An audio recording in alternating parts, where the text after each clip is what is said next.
Hey everybody, and welcome back to SNG Studios Weekly. This being the week of August 11th. We have lots of stuff planned to work on, a multitude of things. We've got perks to make up for our backers on Martians Attacks SNG. We've got the Skydiver to work on. Going to be doing 2 pairs of Vulcan ears for Tammy Klein and Glenn Campbell. And also going to be sculpting Batman cowl and a Batwoman cowl on those life masks. You're going to see how we clean those up, mount them on bases, all the processes of making prosthetics and making costume pieces like cowls. And I'm trying to think if I'm leaving anything out. I don't think I am, but let's get on with the show and show you what we're doing.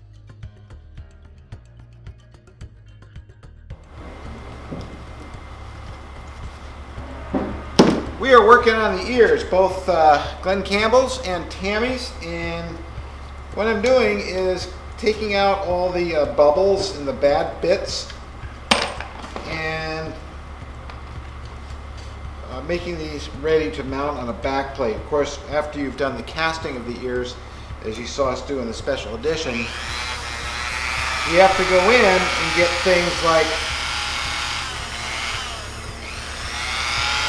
little bubbles. And I use a combination of Dremel tool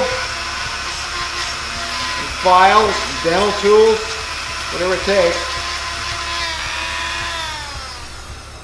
because that's pretty critical. We want that edge under there so we can have the blender edge come right around there.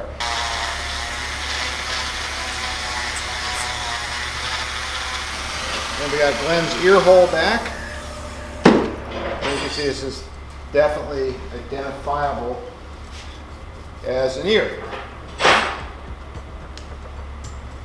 And over here we have the other one. And I flattened out all these areas here because the ears are going to be mounted like this so that they're turned up at an angle so I can get behind them to sculpt. I've also done Tammy Klein's ears, which are here somewhere. Those are Glenn's. Oh, they're, you know where they are, Mary? They're in the kitchen. And the kitchen has better sound because it's not a vacuum. So you see we got both of them there. And what I'm going to do next is I'm going to put a piece of styrene here. And I'm going to put both of these in the styrene. I'm going to build styrene dams around both of these and fill them up with ultracal. And we'll come back and take a look at that in a minute. It's fun. Really, it is. Really. What I've done is I've taken some styrene that I got from Elliott Brown. He sent me a bunch of scrap. This stuff's really thin, and that's Elliott Brown at Warm Plastics. Elliott Brown at warmplastic.com. And I put it around these because what I'm going to do is I'm going to pour more stone in here and float these down in here and blend the stone off all into these so they have a nice back plate. They'll be at an angle, they'll be shoved down pretty far because you gotta remember we're going to be sculpting an ear that's going to come up like this, so you know I want to have as much back plate on there as I can for that purpose. Now I got to do these two here. I'm going to do the same thing. So I'm sizing up how much of this scrap I need. I cut it with a straight edge to make it a little bit thinner because we don't need it to be that high up. It's very springy.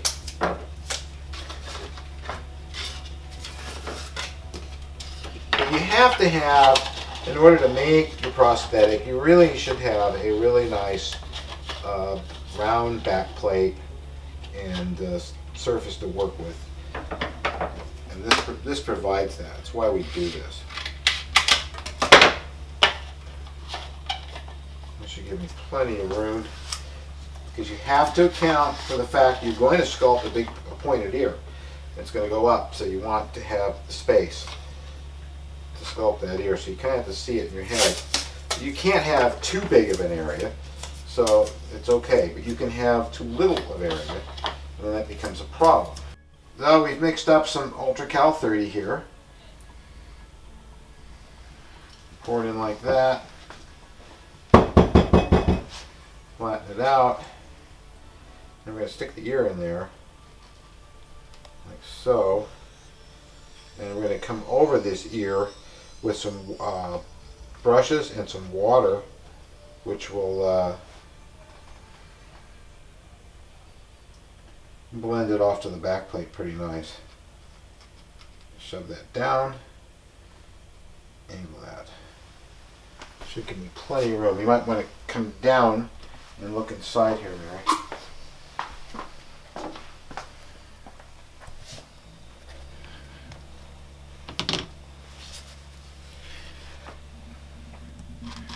Now I could have glued these down to the table, but I kind of wanted to reuse the styrene again. That's why I opted to do it this way. And these paper buckets are not the best thing to use when they're not wax. These are non-wax, and the reason for that is you want to be able to put chemical material and resins and stuff in it without having the wax in it affect it. But it's not so good when you're doing this. Now I got some material in there. It's also good to wet these before you put them in. This helps them bind a little bit better to the ultracal, and they'll slip in really easy, as you can clearly see there. And the positioning is real critical.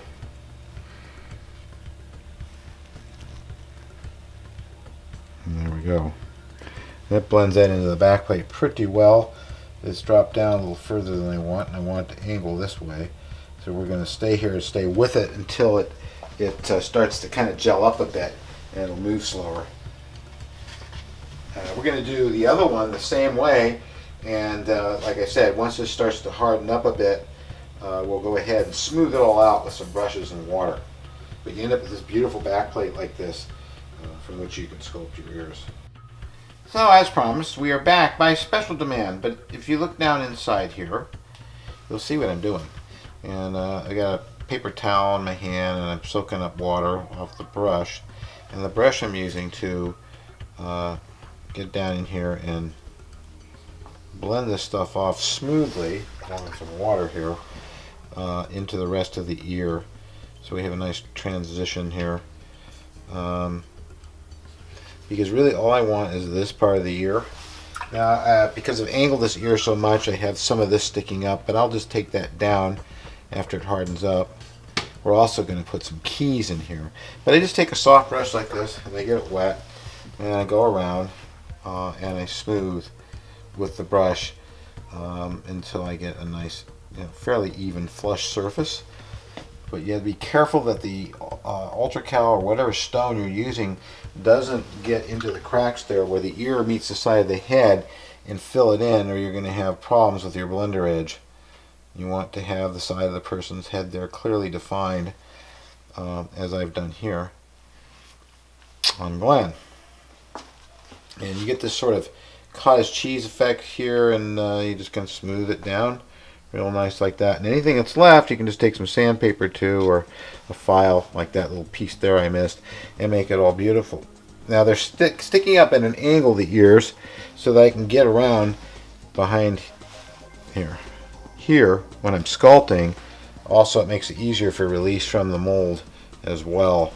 When the actual two halves of the mold are taken apart, they just have the tendency to slide up. So these will harden. I will pull them out, and I will smooth off the rest of the areas that I need, and then I'll put the keys in it, and I do that with a router bit and a hand drill, and just make some keys that will be used for the stone mother mold, because you have your silicone, a little bit of silicone on there for the actual mold. The rest of it's supported inside more ultracal, so you need to be able to key it, so it can't move around, so you get good crisp edges. So we'll be using that router bit and hand drill to put some keys in the back plate. And we'll come back for that in a minute. If we built this large wooden badger... No. I'm sorry, I won't do that again. But, well, we're going to open these up. And you see, it's really good. I didn't glue them down to the surface with CA so they don't move, because really they float quite well. And you see I got this nice, wonderful base. And I got this lovely router bit right here, and I'm going to make a key right there. And it makes a really nice round little key in there that we'll be able to walk into. Make another one right about here.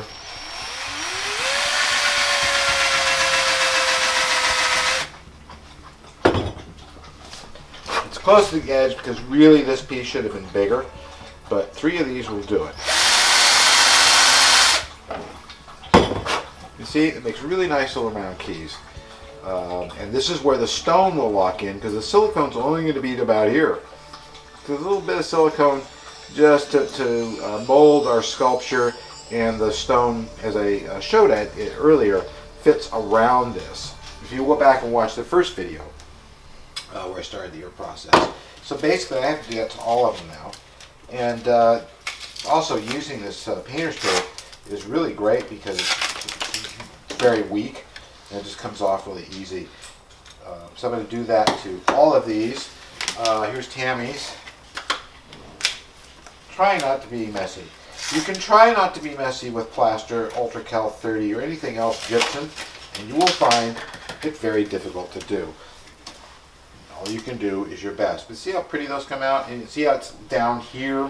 So I could sculpt up this way, and it's right. Hers are done more correctly than Glenn's. Glenn's will work fine, but I should have had a little bit more area around his. It'll be an experiment. I'm sure it'll be fine. And you can actually keep these the next time you're going to do something like this. And see, now we've got some really nice ears, and basically I'm pretty much ready to start sculpting on these. I see I got some stone on there. I really didn't want to, but it is chipping off, so that's something. So we're able to start sculpting our ears next on these, which is going to be our next step with these. You're going to see the actual ear sculpture start. I'm working on ears again. Seems something I've been doing for a long time.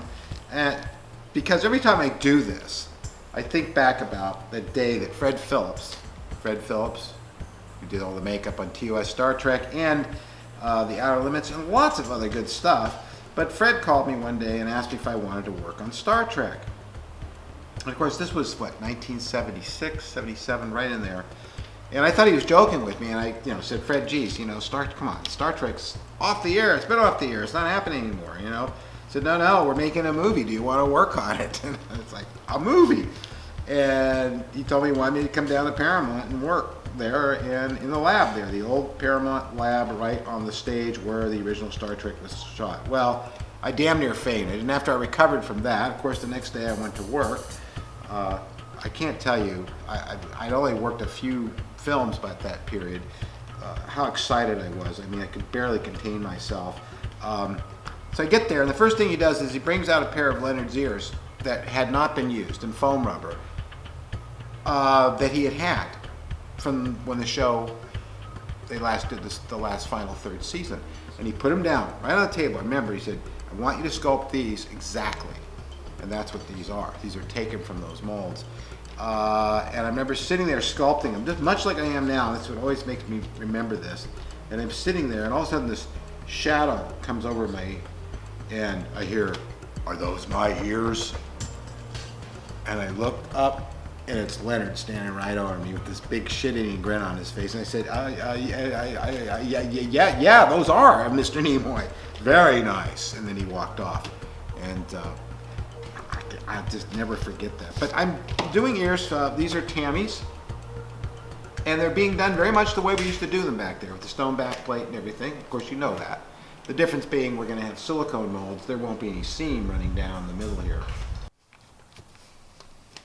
I managed to get both of Tammy's ears sculpted. They're pretty ready to go here. Of course, what does have to be done still to them is they have to be. We have to put the flash on them, which is clay that we lay up right to the very blender edge, but not quite. We just leave a little tiny space there. Also change the location of the of where the blender edge goes, which is inside here and around here. It's going to be much more natural to hide the edge. Not that there's going to be any edge. I mean, it'll blend right in, but it just makes it easier for the makeup artist, which in this case will be me. But what I'm talking about, the flash that has to be laid up, and here's Glenn's, which is pretty well done. There's just little cleanups I have to do on him, but you can see there's his ear, and got some big dang ears here, but that's what had to be done to get him to match to his ears, because Glenn has everybody's ears are different shaped, and I was worried about getting that to translate into this, but I think it did very well. So I'm going to start doing this one. What I find works really well for you guys out there that are learning how to do prosthetics or want to do prosthetics, the Chevron clay really doesn't like to stick to the stone. I don't know how it is with the plastic ears or the polyurethane two-part ears, which you can pour up instead of this stone, but it doesn't like to stick. So what I do is I kind of smear some clay around, get it really smeared onto the surface, and now we can go. It's going to stick pretty good. I start by filling in this, because after all, you got to have this shape here. This area here is always problematic. You get a thin spot in it if you're not careful. So I fill that in first. And we're going to kind of rough sculpt one right here in front of your very eyes, so you can see how this gets done. Because step-by-step pictures are great, but this is better. Hopefully I'm not blocking the camera too much. There we go, I'm singing again. I promise to never do that again. And I meant it. I want to run this blender edge under the edge of the ear here, because it's obviously the best place to hide it. Okay, that's roughed in there. Now what I'm going to do is follow the cartilage line, the natural cartilage line of his ear. I'm going to do this to here, to here. I'm going to go over this like so, and his ears kind of go flat on top because he has very little cartilage in his ears. So I'm going to do that. I need to make sure that I have that thickness of material over the actual ear, because otherwise it's a thin spot in the prosthetic, which always makes a problem when you're applying it. I'm only going to come so far down the back of his ears, just a little tiny bit, because we don't need a lot back there. Like that. And you'll find that when you do this, you'll want to get the two ears to match. The right and the left, and you'll keep finding that you can't get them to match exactly the same, and that's because no two ears on a human being are precisely the same. There isn't real symmetry in a human face either. If you really look at the human face, look at the eye, one eye compared to the other, the eyebrow, the eyelid, the cheeks, everything. It's a little asymmetrical, and so when you're sculpting, if you do what some people do when they first start sculpting, they try to make everything symmetrical, and that doesn't look natural. I had that same problem in my early days. I'd always try to make everything all precise. We're not doing a car body, you're doing a living creature. Now you can see right here, a perfect example of what I'm talking about. I don't know what this area of the ear is called right here. I should know, but I don't. Forgive me. But look how radically different it is from this side. There's no way I'm going to get this same transition here as this side. Just not going to happen. So it's okay. Don't try to. Just follow what's really there. And that's exactly what I'm going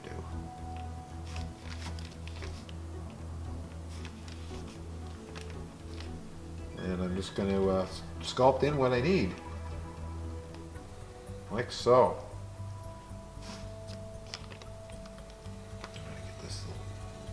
Here, if I go too deep, I'm going to hit the real ear.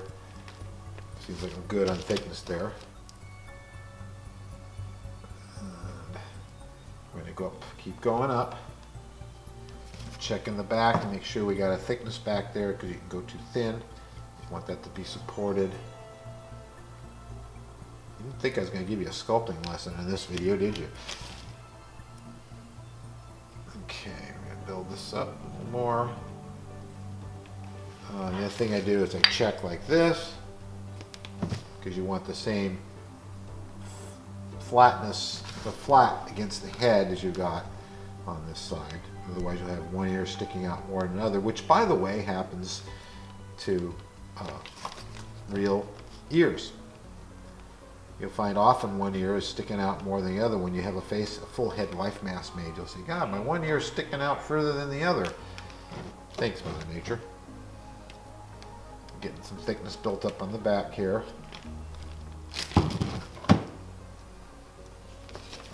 This is how we do pointed ears. Now, I suppose it's possible that you could do this with little dots and CGI. What's the fun in that? And if I'm an actor or an actress, I'd really like to be able to look at myself in the mirror and see that I'm that character, feel that character, not act with a bunch of dots on my face.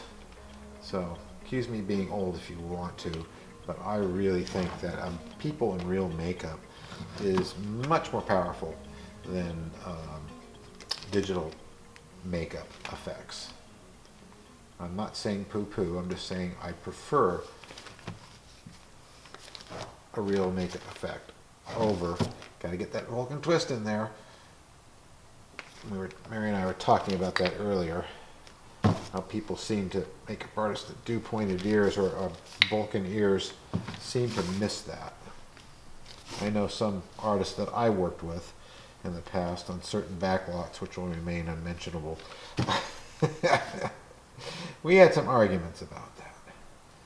I was actually told once when I was doing Leonard Nimoy's ears and someone was trying to change them from the way they looked, did I really think that anyone would notice the difference if they had a straight up point or the tucked in point like that? That I gave Star Trek fans far too much credit. Personally, I don't think you can give Star Trek fans enough credit. They will eat their own when it comes to you getting something wrong that's not canon.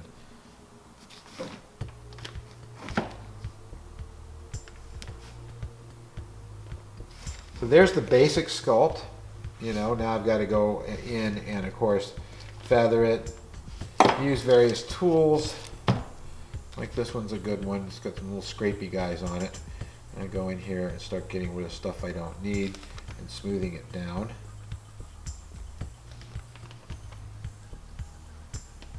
And Glenn's ears are really going to be quite nice. And these ears, even though he has unusual shaped ears, could actually be used on other people. One of the things that happened a lot on Star Trek TOS and even on some of the movies is that they would use Leonard's ears on other actors rather than, you know, make new ears if they fit. And often you can get these soft appliances and prosthetics to adapt pretty well to another person's ear, which is why you can actually sell prosthetic ears like this to individuals and they'll pretty much work out if you're good at putting them on. Like I think the ones I did for Tammy are going to fit well on Mary.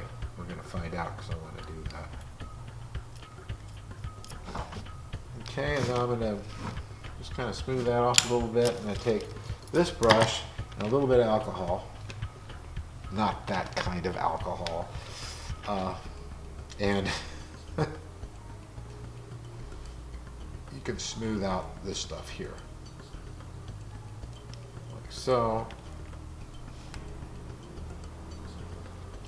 I'm finding that the alcohol is not that great for smoothing this out. Now with aroma-based, oil-based clay, it works really, really well, but on this stuff it doesn't. And I've tried lacquer thinner and that didn't work so great either. And then I tried acetone, that worked better, but it evaporates so darn fast.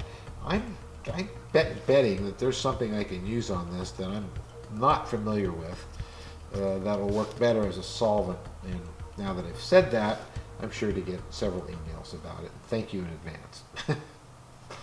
But the alcohol does work.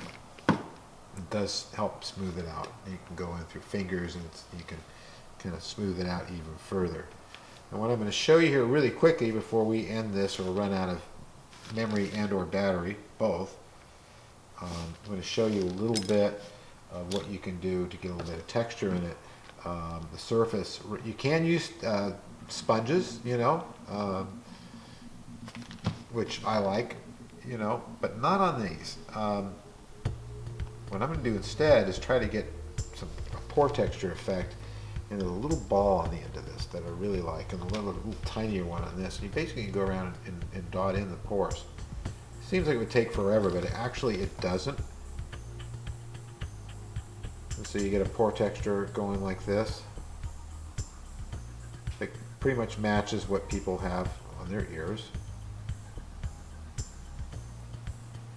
That, and then you can go back over it and brush it down. And when that dries, you'll still see them, much the way you see the pores on this one. This still has to be gone over. This one is not done yet. But you get the pores like that. Now on Tammy's, you can see it very, very clearly what it looks like when it's been properly finished off. So that's how we make the sculpture on a Vulcan ear. I'm going to finish these off. We'll come back and look at them when they're completely finished, and then I'll show you about the overflow. And basically, the overflow is created to allow the pressure created by the mold closing over the back plate and over the actual ear, some relief of somewhere for the material inside, the silicone or the foam rubber, to eject to a low pressure area. And that low pressure area is an edge of clay that goes on like this. Maybe it'd work better on Tammy's because it's drier. Basically goes on like this, and I'm going to work that clay right up close to those edge lines there and follow them all the way around. Likewise, I'm going to put that clay down in here too, right up to the edge.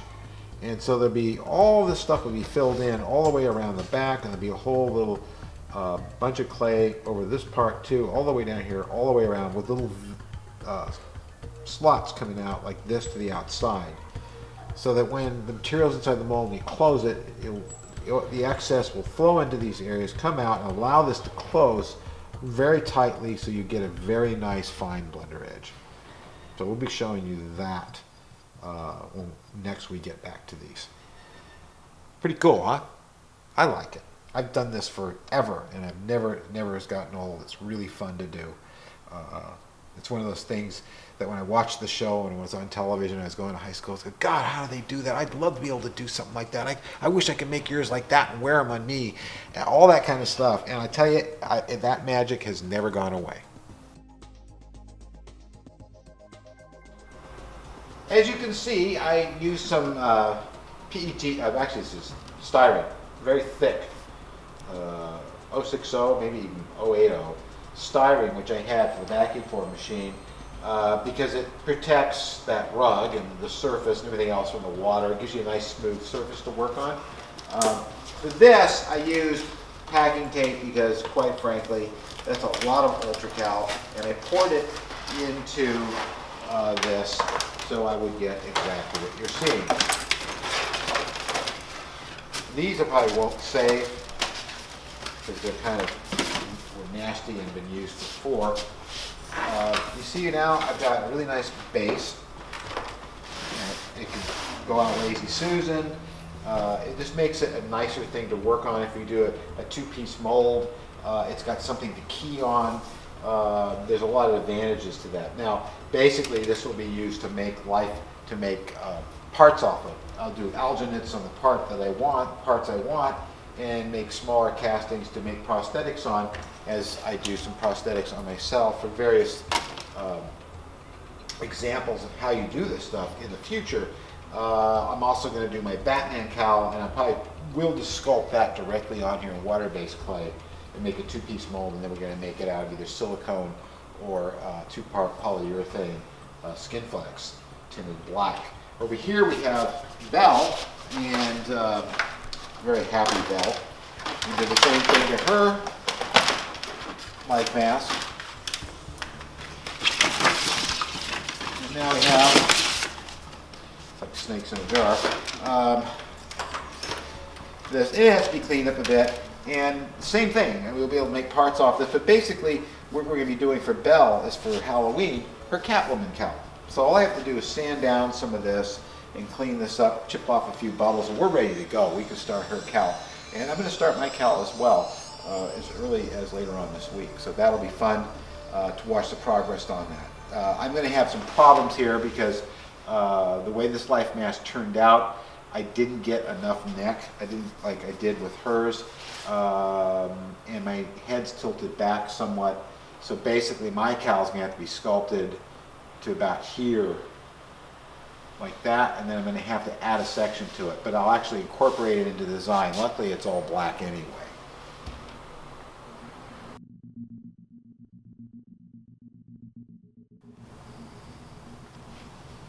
Well, Batman, I mean Bruce, I mean... It's Mary. Steve, Mary. That's right, Mary. I am sculpting my Batman cowl. I'm about to start this one too. And this is what you can do in a half hour. I actually time myself to rough this out. And I just want to do the roughs today to get them started.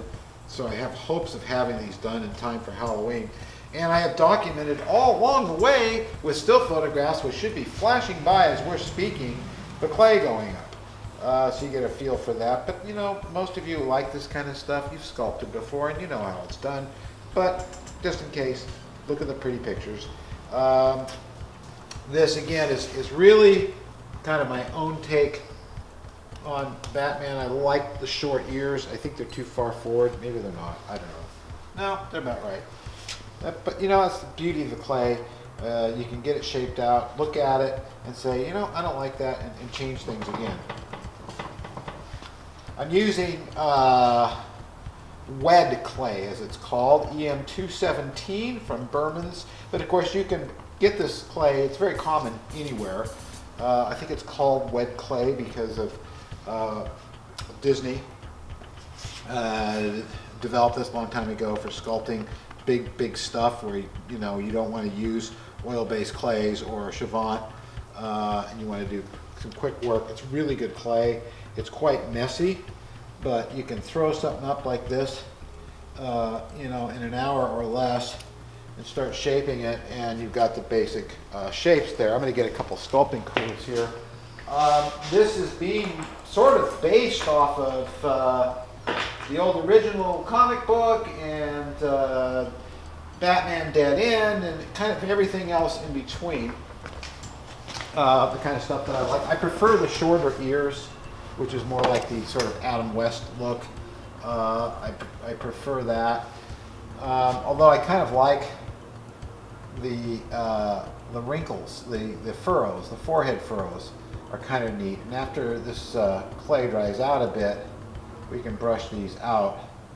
But it's kind of neat. I think I'll use them and put some of these in just to give them a little more character there. I've got to go around, of course, and punch out where the holes are going to be exactly. And I think actually, you know, I've been talking about making this out of silicone or skin flex or something like that. But the more I look at it, the more I think, well, I may be able to do this out of latex because it's quite oversized. That is to say, the thickness of the clay all around the head is quite big. So if it shrinks, it's still going to fit fairly comfortable. We'll see. The only reason I was going to really, well, two reasons. One reason to make it out of skin flex from Berman's is to have something that lasts forever, basically. I mean, because basically skin flex is a polyurethane. It doesn't rot. It takes a long time for it to rot.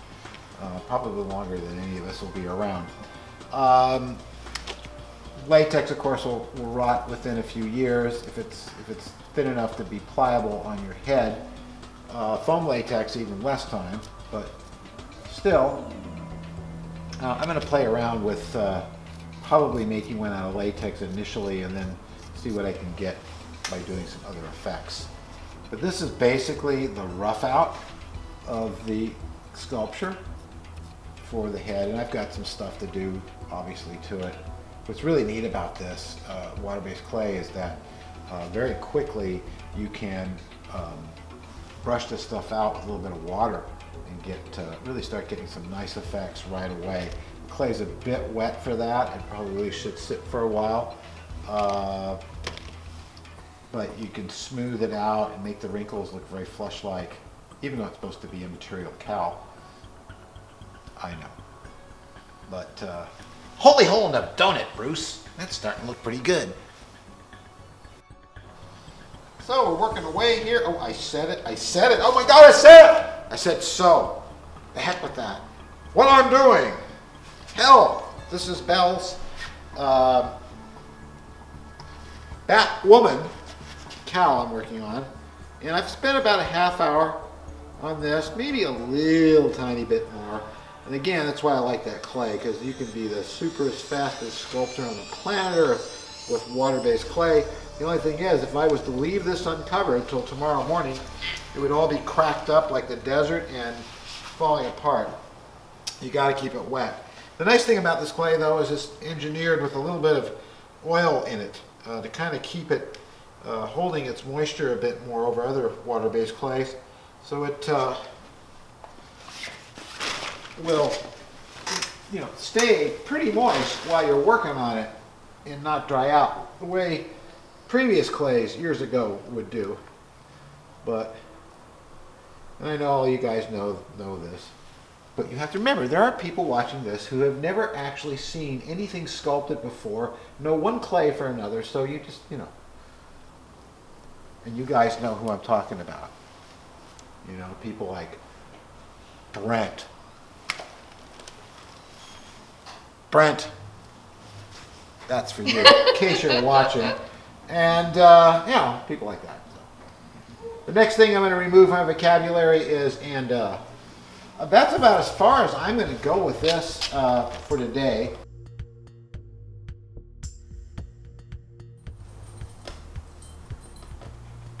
Back to work on the Skydiver. We're putting on these, I'm assuming 50 caliber machine guns on the side. It took a little figuring out because the part is confusing. So it turns out the part is actually very, very accurate to what's on the actual one in the show. And it threw me because I'm wondering why they're so pointed. I was looking at a plastic model kit version of it, which is quite different. Now the parts are missing for here. And so what I'm trying to do here is I've been cutting the tips off of pens. I got to find some more that look like this one. And they're actually exactly the right shape, pretty much, within reason. I think this is the way to go. And then that will get painted silver and attached. Well, it's hard to see with my big hands in the way, but they go here. So I'm going to paint that silver and glue that on, and that takes care of that. There is some decals that go on here that I'm not quite sure how I'm going to match. I think at this size there's going to be little red things, and there's some little red line that goes through here. I'll have to mask in later. There's this area here that's silver, but this really is one of the things that makes this what it is. So that goes right there. So let's see if we can get that in. More and more areas to paint on this model, and all the leading edges on this model are aluminum color. So I'm going around getting all those going. As you can see here, the guns are now painted, and I made these off the pen covers. I think I talked about that before. There needs to be a red stripe over this, which we're going to put in. I still need to do the guns on the other side. As soon as I find some more caps about this size, which I think I can do. And then just lots more painting on this model until the entire top is done. And it's my hope that in the next few days that will be done. Then we're going to go underneath, because we got all that underneath there to do still. But that goes pretty fast because it doesn't have quite the detail that the top side has. So I'm doing this. And, just basically, this is Harbor Freight, sort of their brand of painter's tape, which I find works really, really good, and it's like half the price. It's a bit aggressive, so you better be primered well and your paint better be dry. You can try de-tacking it, which I do a lot using the technique of putting it on your t-shirt. Well, here, I'll show you. Or pants, especially if your pants are work pants like this and dusty. You can see it's pretty aggressive on flesh. But if you do this, it's not so aggressive anymore. Well, it's been a heck of a week. Yes, I'm holding on to a toy here. I love this prop. In fact, I've got a lot of props I kind of carry around with me, and one of those being a sonic screwdriver that's always in my bag. I've got Doctor Who's watch right here. Love this thing. It's just comfort, and it's just a reminder of who we are, what we love, and what we love to do, and we did a lot of that this week. It's really great to get the sculpture started on the ears. We'll finish those next week. You'll get to see how the molds are made. And likewise, we better be making molds on those cowls pretty quick because it's water-based clay and it can dry out even though it's bagged. We want to get those cast. So you're going to see how that's done. And with any luck next week, we'll get to make a mold on the Martian head as well. We still have the Martian transponder to make, the gun. You've seen the drawings for that. We're going to hopefully get those started. I'm going to come in Saturday and start cutting the parts for the transponder, but there's going to be so much neat stuff going on. I want to thank everyone, guys and girls, for all the support that Mary and I have had at SNG. It's been fantastic as we've made this change. And yes, you'll notice the sound has changed one more time, and that's because Mary did some research and we got a new shotgun mic, a boom mic. Well, it's actually a shotgun that sits on the SLR. It's much lighter, and it's really a good mic, although you will pick up more room echo because I don't have the mic right here or on my lapel. This is a lot more freeing, so that's why the sound has changed, just so you know. We look forward to showing you another great week here at SNG. Have a great weekend. And don't think you got away that easily. Don't forget to subscribe to our channel. We really appreciate your support.